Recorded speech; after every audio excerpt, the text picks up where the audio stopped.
The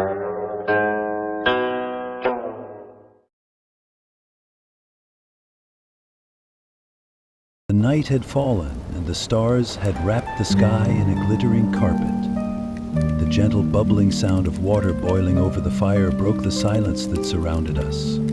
I squint my eyes at you in the light of the hot flame on my face. The story I am about to tell you is no ordinary story. It is a struggle of blood, sweat, and ambition, a battle of power and pride, of glory and destruction. Long, long ago, there was an empire rising from the east, an empire whose borders stretched beyond the horizon, whose armies engulfed the land like a wave of steel. This is the story of the Persian desire to rule the world. And the protagonist of this story is a man who has been called the greatest of kings, Darius. When Darius ascended to the throne, he was a leader who united the Persian Empire, consolidated its power, and brought endless lands under his control. But for him, there were still lands to conquer, nations to bring to their knees. The kings of the East had their eyes on the free lands of the West. And here we come to the moment when a new curtain opens on the stage of history. Darius had his sights set on the Greek cities, especially Athens.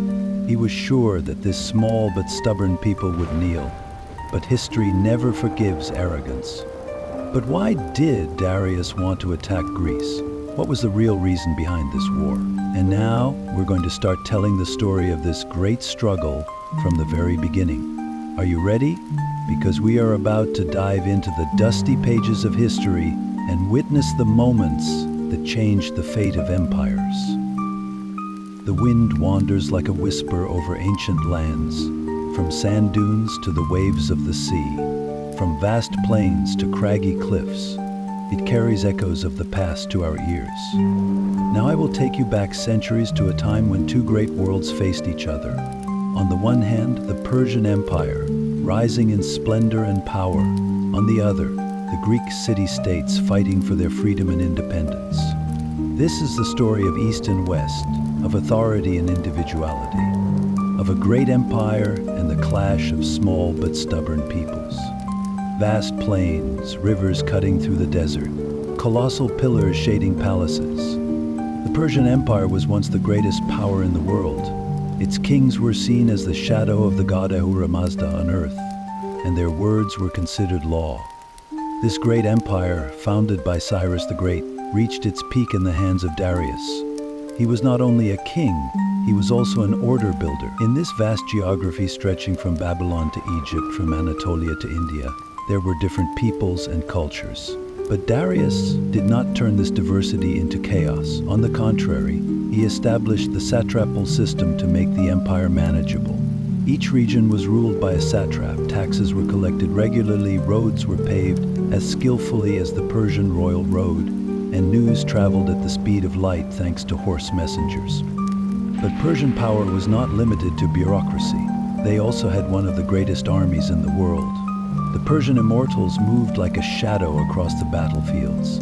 Chariots, cavalry, huge infantry units. The Persian army was almost unrivaled in numbers and equipment. But, like any great power, it had its weaknesses. And this is where the Greek city-states appeared on the stage of history. Greek lands were very different from the vast plains of Persia. Instead of vast plains, there were steep mountains and coastlines. Instead of fertile rivers, there were small farmlands squeezed into narrow valleys. This geography divided the Greek people, forcing them to live as small city-states rather than unite under a large empire. However, this division was not a weakness. On the contrary, it was their greatest strength, because each city-state was independent in its own right. The people elected their own rulers, made their own laws, and valued their freedom. Athens was ruled by democracy. Citizens would come together in public assemblies and discuss the future of the state. Philosophy, art, and science flourished here.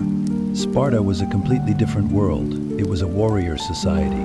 Children were tested as soon as they were born, and the weaker ones were left behind. Men began military training at the age of 7 and lived their lives for war.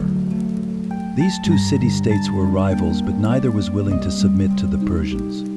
The Persians and the Greeks, these two civilizations clashed not only over territory, but also over a worldview. The Persians believed in a strong central authority. An emperor, they believed, should rule his people, maintain order, and keep the government in his hands. The Greeks, on the other hand, advocated individual freedom and independence. For them, the ruler should be elected by the people and decisions should be taken collectively. And now, these two worlds were about to collide. King Darius of Persia could no longer tolerate the challenge of the Greeks. Now the armies would be mobilized. But this would be a battle not just of territory, but of ideas. So why did the Persians decide to attack the Greeks? What was the real reason that drove them to war? Here now we look at the background to the great decision that changed the course of history. Close your eyes and listen to me. Far away in the land of ancient Persia, there is a rising sun. A sun that wants to illuminate not only the land of its birth, but the whole world. His name is Darius, Darius the Great, a just ruler for some, a ruthless conqueror for others. But above all, he was a builder of order, an architect of empire. When he sat on the Persian throne, he had the whole world before him, but he wanted to be more than just a king. He wanted to be an emperor who would be remembered forever. But Darius' path was not an easy one. His rise to the throne was no ordinary story of inheritance. First Cyrus the Great, then his son Cambyses. The Persian throne had changed hands through inheritance.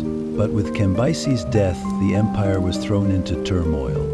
A man called Gaumata declared himself king and told the Persian people that he was the rightful heir to the throne. But this was a lie. Gaumata was an impostor and had usurped the throne. In those days, Darius, a young nobleman, set out to take back the Persian throne. He took 7 Persian nobles with him, infiltrated the palace, and killed Gaumata. The Persian throne was now his. But to become an emperor, you don't just need to seize a throne, you have to earn it. Darius was not going to rule Persia with his sword alone. He was going to unite them, to run the empire like a machine. So he made radical reforms to strengthen the administration. First, he divided the vast empire into satrapies. Each satrapy would be ruled by a local administrator, but would be directly subordinate to the Persian king. Taxes were to be collected regularly, rebellions were to be crushed immediately, and trade was to be supported by major roads. It was during this period that the Persian Royal Road was built. From Susa to Sardis, it carried trade caravans and messenger horsemen for 1,500 miles. The Persian Empire was now the most organized and powerful state in the world. But laws and roads alone cannot sustain an empire. Power, above all, is shown on the battlefield. And Darius knew this very well. So he built the Persian army into the most disciplined and largest military force of the time. His army was not just made up of Persians. It included Medes, Babylonians, Lydians, Scythians, and Egyptians. Each of them, with their own battle tactics, became part of this great force. But the most feared troops were the elite warriors called the Immortals. This unit, made up of thousands of soldiers, was never in short supply. When one immortal fell, another would immediately take his place. On the battlefield, they seemed invincible. Darius' war strategy was based not only on numbers and strength, but also on speed and logistics. He was able to move his army quickly thanks to great roads, and put down rebellions in a short time. Another strength of the Persian army was its chariots. Equipped with sharp blades, these chariots were used to break enemy lines. Horse cavalry surrounded the enemy, while huge infantry units advanced across the battlefield. Darius' army moved like a whirlwind. But Darius had a bigger plan in mind. For him, the borders of the Persian Empire could not be limited to the east and south. He was looking west, to the Mediterranean, to the lands of Europe. First, he reached as far as India, then he organized the Scythian campaign. But the place he set his eyes on the most was the Greek lands. For him, the Greek city-states were small, divided and weak. Constantly at war with each other, they could not resist the power of the Persians. But he needed a reason to conquer them. That reason soon came in the revolt of a handful of Greeks. The cities of Ionia rebelled against Persian rule. Cities like Athens and Eretria supported this rebellion. At that moment, a single sentence echoed in Darius's mind. The Athenians had to be punished. Darius then set off westward. The Greeks had put a stone in his path, and it was time to remove it. The great Persian army was waiting across the Aegean Sea. But there was one thing Darius did not know. The Greeks were not as weak as he thought. And so, one of history's greatest battles was looming. Close your eyes and listen to me. History has always been written in the shadow of great wars. But remember that even the greatest battles begin with small sparks. Sometimes it is the silent cry of a people, sometimes the drawing of a sword, sometimes the loss of patience of an arrogant ruler. And it was with such a spark that the legendary conflict between the Persians and the Greeks began. This spark burned in the Ionian lands and soon turned into a great fire. As the Persian Empire expanded its borders, it had to rule new peoples.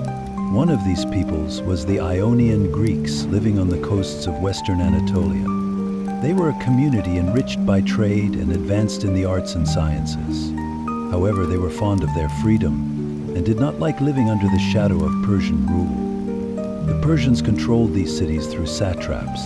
But each satrap served not only the Persian king but also his own interests, and this oppressive rule created deep unrest among the people. This unrest turned into an uprising led by Aristagoras, the governor of Miletus.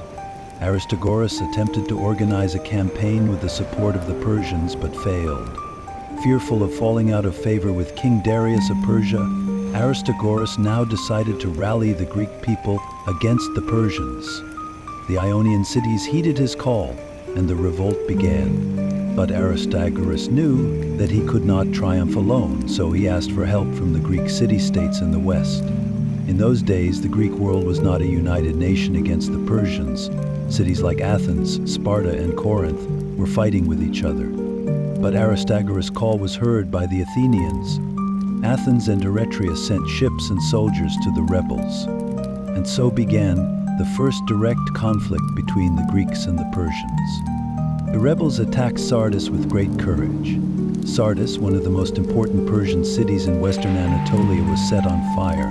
The flames burned not only the city, but also the patience of Darius. The Persian king knew that this betrayal would not go unpunished. He mobilized his armies and crushed the rebellion ruthlessly.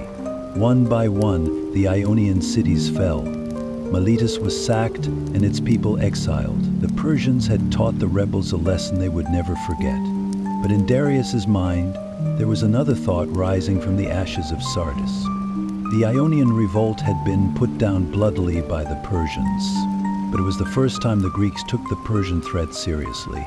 Previously, the Persians had seemed to them a distant, almost mythical power. But now, the eyes of King Darius of Persia were turned directly on Greece. And this created a deep fear in the Greek world. Great cities like Sparta and Athens knew what it meant to fight the Persians. The Persians had a huge army, an impeccable logistics network, and fearsome warriors. The Greeks were divided and competing with each other, but still they refused to submit to the Persians.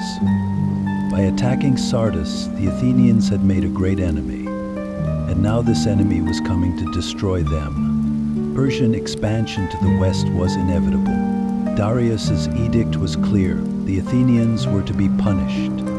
This order was a reflection not just of ambition, but of the Persian desire to dominate the world. During his years on the throne, Darius had crushed many rebellions and conquered many countries. But no enemy had struck a nerve like Athens and Eretria. These brave but tiny cities that had burned Sardis had challenged him. Punishing them was not only a matter of revenge, but also a demonstration of the authority of the Persian Empire. So in 492 BC, he launched a great campaign to the west. The Persian navy and army first brought Thrace and Macedonia under Persian rule, but the real target was Athens. The Persians were preparing to cross the Aegean with a great naval power. For them, this expedition was not a simple military campaign. This was the first key to the gateway to the west. If Greece was conquered, the way to Europe would be open. And so, with these thoughts in mind, as the Persian army approached the Greek mainland, history was approaching a turning point. This war, born of a small spark, was the beginning of a great clash between two worlds. But would the Persians really be able to conquer Greece? Would the Greeks be able to stand against the huge Persian army? Which side would fate choose? History knows the answers to these questions very well, and we are about to find out. Close your eyes and listen to me. Great kings have plans, but the gods always have the last word. No matter how powerful you are, no matter how wise and cautious you are, sometimes fate brings even the greatest emperors to their knees. When King Darius of Persia decided to conquer the Greek world, no army or city-state could stand in his way. But the greatest enemy he faced was neither Athens nor Sparta. It was neither hoplites with spears nor hard stone walls that defeated Darius' army. It was nature itself that would not yield to him. But first, let's try to understand how this great campaign began. The Ionian uprising was crushed, and the Greek cities of Western Anatolia submitted to Persian rule. But this was not enough for Darius. He had a much bigger plan in mind.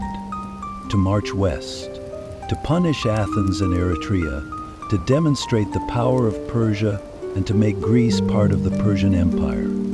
For this task, Darius chose a man he trusted, Mardonius. Known among the Persians as a skilled commander, Mardonius was Darius's son-in-law and one of the empire's most distinguished generals. His task was simple but vitally important: to open the road to Greece. In 492 BC, Mardonius set out with a large army and navy. First, he marched on Thrace and Macedonia, strategically important for the Persians. If the Persians captured it, they could attack the Greek city-states by land and sea. The Persian army crushed the Thracian tribes and forced King Amyntas of Macedonia to recognize Persian supremacy. Macedonia was now a vassal of Persia, but the Persians' ultimate target was the Greek city-states, Athens and Sparta in particular. When news of the Persian army's advance westward reached Greece across the Aegean, a wave of fear spread through the city-states. This was a larger and more disciplined force than they had ever faced before. Although the Greeks had often fought among themselves, they now faced a common threat. Athens was the Persians' biggest target. The Athenians, who had set Sardis on fire, knew Darius's anger all too well. There was fear in Athens, but also a spirit of resistance. They were a free people and refused to live under Persian rule. The leaders of Athens were determined to fight against Mardonius's army. Sparta was a different world. Children of war, they were the embodiment of courage and discipline. Bowing down to a great power like the Persians was unthinkable for the Spartans. But the kings of Sparta did not want to act before a direct attack. They liked to fight, but they were in no hurry. The Spartans would not put up their swords until the Persians had set foot on Greek soil. And so the winds of war began to blow in Greece. But before the war could begin, fate would play its own game. Although Mardonius's army won victories on land, the real problem was at sea. The Persians' massive fleet was crossing the Hellespont and heading for the Aegean coast. But the sea was as dangerous as the battlefield. The fleet sailed around Mount Athos and headed towards Greece, but suddenly the sky darkened. The north winds picked up and the waves grew bigger. The sailors began to feel the wrath of the gods. And then, the storm broke. Huge waves crashed the ships against each other. The wind tore the sails. Rocks swallowed the ships in the dark waters. The Persian fleet suffered the wrath of nature off the coast of Athos. More than 300 ships sank. Thousands of soldiers drowned at sea. Most of the Persian fleet was destroyed. Mardonius's great campaign was over before it began. Mardonius' victories on land were overshadowed by this great disaster at sea. The Persians were forced to retreat before they could reach Greece. But this did not mean that Darius had given up on his plans. On the contrary, this was only the beginning. the king of Persia had sworn an expedition to Greece. And Darius did not forget his vows. The great storm had saved Greece this time, but the Persians would come again, and the next campaign would be decided not by nature, but by the will of men. History does not forget, and neither should we. History is not written for the impatient. Great empires rise with patience, conquer with patience, rule with patience. And Darius was a ruler who knew what patience meant. His first expedition into Greek lands was defeated by the wrath of the seas. But a king is remembered not for accepting defeat, but for how he met it. Darius vowed to conquer the Greek world. One storm would not be enough to break that vow. Now the Persian Empire was on the move again. But the Greek cities were not willing to resign themselves to their fate. Athens faced a great test on the stage of history, and this test would decide their fate forever. The wreckage of the ships that sank off the coast of Athos was lost in the waves. But the losses were still fresh in Darius's memory. A king does not forget lost battles. By 490 BC, Darius was preparing for a new campaign against Greece. But this time it was different from the previous attempt. This time the fate of men, not nature, would decide his fate. The Persians recruited soldiers from the remotest corners of their empire. Look at this army: Medes, Bactrians, Sakas, Lydians, Phoenicians. Thousands of soldiers, each speaking different languages, wearing different armor, but all gathered under the same flag. This was the greatest war machine the world had ever seen. Darius decided to leave the fate of this campaign to his trusted generals. There were two men for the job, Darius and Artaphernes. Darius was an experienced commander, leading his armies with discipline. Artaphernes was Darius's nephew and a skilled strategist. The two were chosen to conquer Greece, and this time the Persians were more cautious. They would not go overland. This time, the Persian fleet would sail directly across the Aegean Sea. The fleet's route was clear. The first stop was the Cyclades and the Greek cities along the Aegean coast. The Persians forced every city they encountered to surrender. Naxos fell. Delos surrendered. Eretria was burned. The message from the Persians was clear: resist and you will perish. But the Persians' real target was Athens. The Athenians knew the Persians would return, and this time they were determined to take their fate into their own hands. Feverish preparation began in the city. Weapons were forged, armor polished, battle plans made. But the Athenians knew that they could not stand alone. Once the Greek cities had been enemies, but now fate had given them a common enemy. The Athenians mobilized support from other cities. Intrepid messengers were sent all over Greece, especially to Sparta.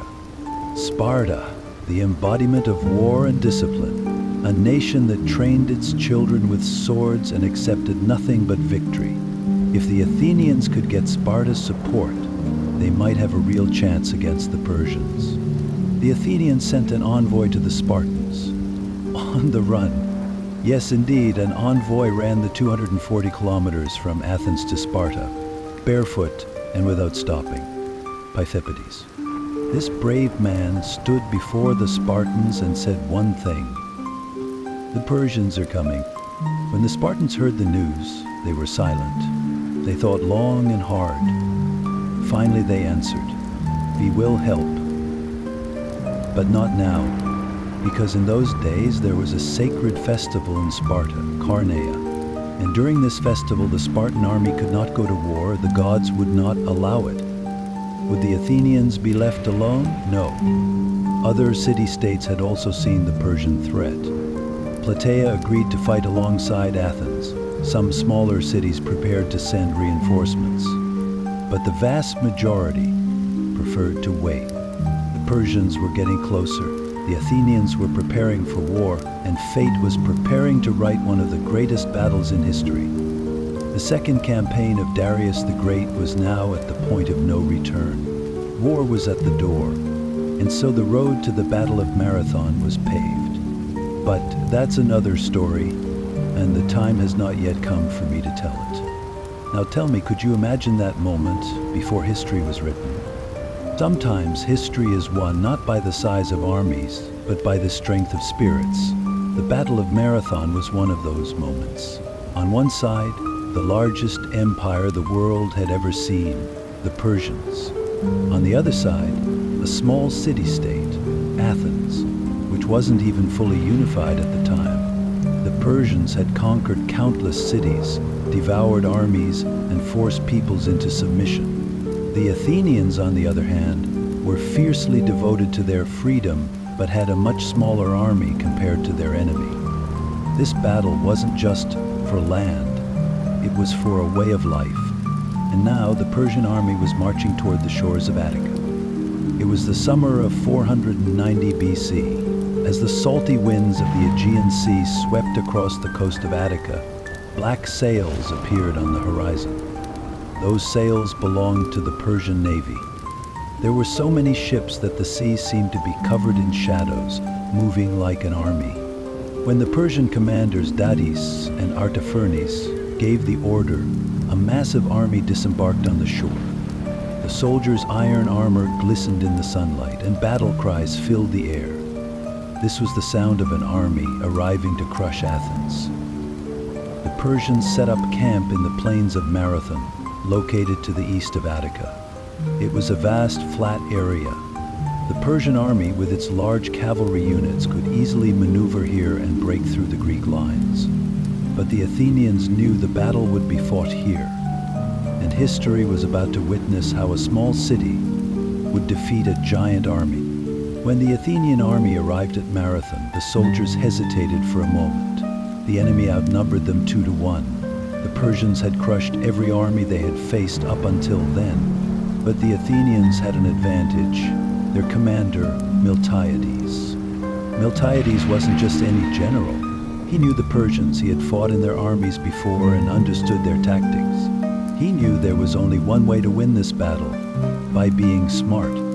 Normally, the Athenians would have waited for the Spartans to arrive and then fought the Persians, but Miltiades realized that waiting would be disastrous. They had to attack quickly before the Persian cavalry fully settled in, and so he devised a plan that would go down in history. The Athenians didn't set up their battle line traditionally. Normally, the strongest units would be placed in the center, but Miltiades did the opposite. He weakened the center and strengthened the wings. This way, when the battle started, the Persians would focus on the center and then be flanked on the wings. It was a huge gamble, but sometimes the bold win. On the morning of the battle, the sun was shining on the backs of the Persian soldiers. They were sure they would win, but the Athenians, they marched forward without fear, and then they ran. Yes, the Greeks ran toward the Persians. No army had ever dared to get so close to the enemy before. They were within range of the Persian archers. The Persians were caught off guard, but by the time they realized what was happening, it was too late. When the battle began, the Persians quickly gained the upper hand.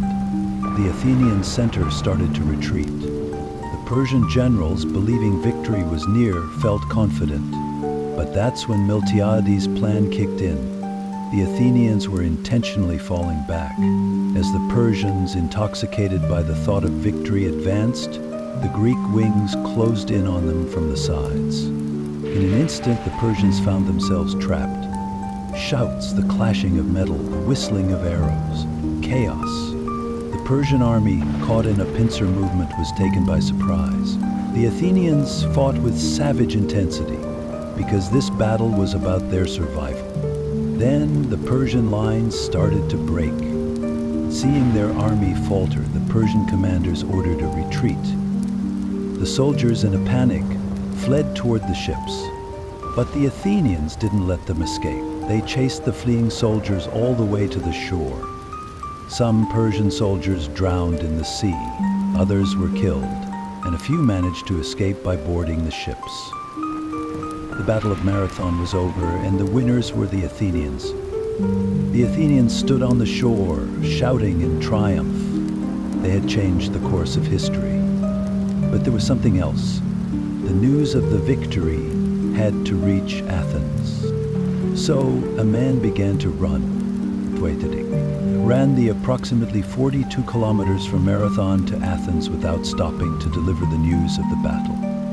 He ran because his people had to know of their victory. When he arrived in Athens, he gathered his last strength, stepped in front of the crowd, and said just one word, "Ikamen, room one." Then he collapsed and died from exhaustion.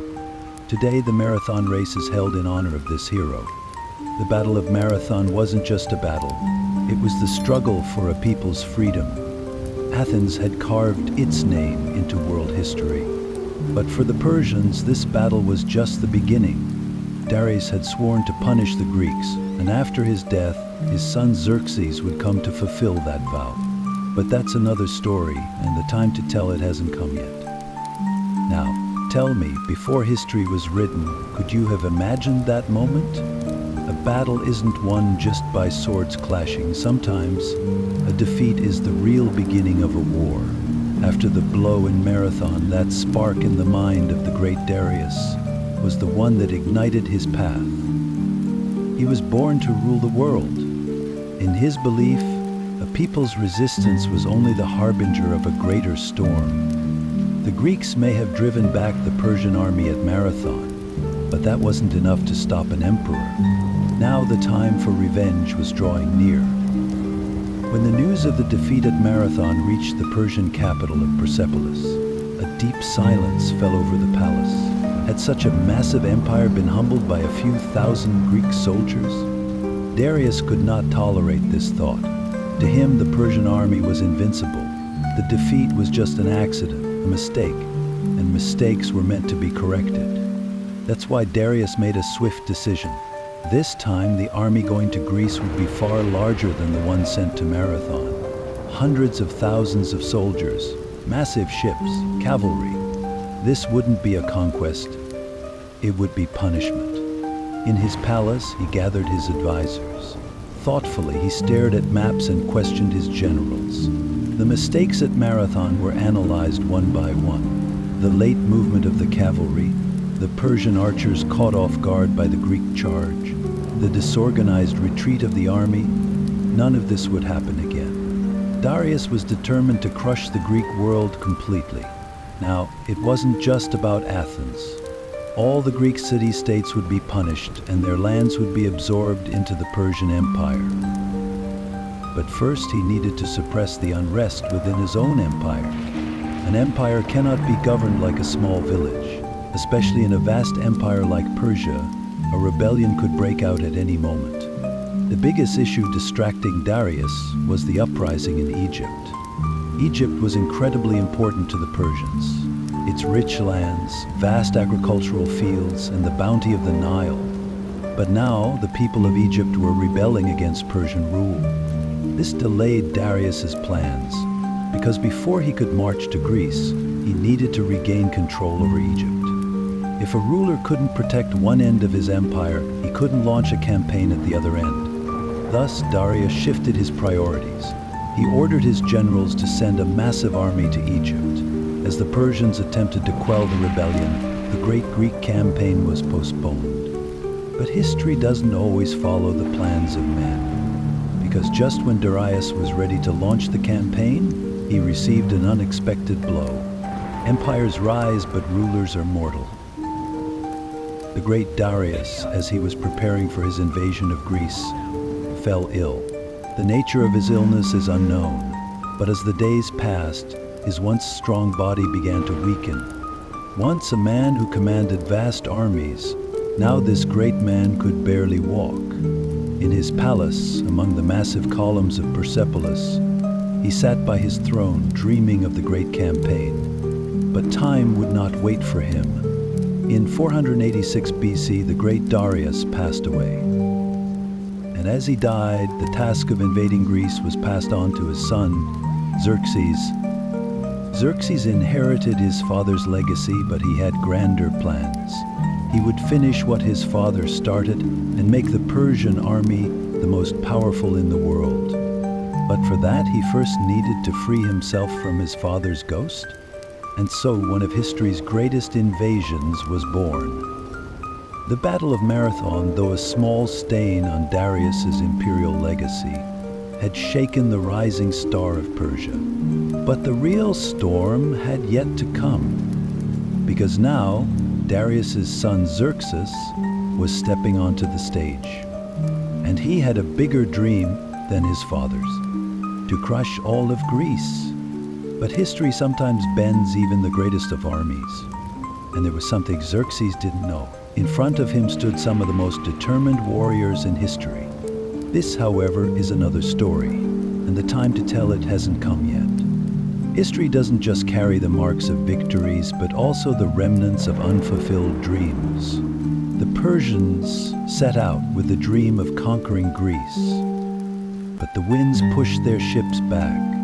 The land was soaked with blood, but the conquest was never completed. And so as one story ends, another begins. Marathon, Thermopylae, Salamis, Plataea. These battles weren't just about swords clashing. It was an ongoing struggle between two worlds, between the magnificent empire of the East and the small but stubborn city-states of the West. It wasn't just weapons that clashed, but ideologies. The Persians moved with the power granted to them by being the world's largest empire. To them, domination was a birthright. When people came under Persian rule, they became part of a grand order and shared in the prosperity of the empire. But for the Greeks, this was unacceptable. They were the people of free cities. They made their own laws, chose their own leaders. To bow to the command of a king, that was against the Greek mindset. And that's why, even though the Persians' dream of conquest failed, their hostility continued. The two worlds were strangers to each other and could never trust one another. But history doesn't just change the losers, it changes the winners too. After their victories at Marathon, Salamis, and Plataea, the Greeks had not only defeated the Persians, they had reshaped their own identity. Once warring city-states, they now understood what it meant to unite against a common enemy. They had understood the cost of defending freedom. After these wars, Athens rose as the leader of the Greek world. Having fought and won against the Persians, they now saw themselves as the center of civilization. And so Greece, no longer just a geographical region, became an idea, land of free people. This idea would resonate for centuries to come, laying the foundation not just for Rome, but for the modern world itself. But the Persians wouldn't be forgotten. History is written not by short-term victories, but by long-term change. The Persians couldn't conquer Greece, but the Greeks couldn't destroy the Persians either. Two great powers clashed, but in the end, both continued to exist in their own worlds. The Persians remained the largest empire in the East. Some Greek cities on the Ionian coast continued to live under Persian rule. The Persians continued to rule by influence, not conquest. But for the Greeks, these wars marked the beginning of an era. They could now see themselves as a unified whole. Even though struggles between city-states continued, they came together through a common culture, a shared understanding of freedom. And most importantly, these victories opened the door to a new confidence within the Greek world. Just a century later, a Macedonian king would look at the Persian Empire and reverse its greatest dream. For Alexander the Great was born to completely destroy this ancient enemy. But that is another story.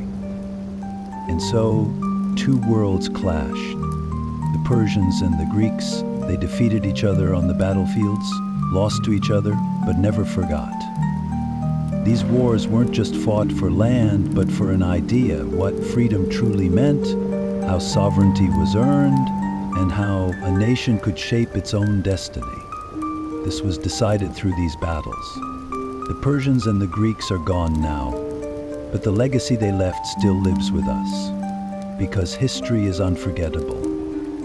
And we continue to hear the echoes of these ancient wars every time. Now, close your eyes and let history come alive in your mind.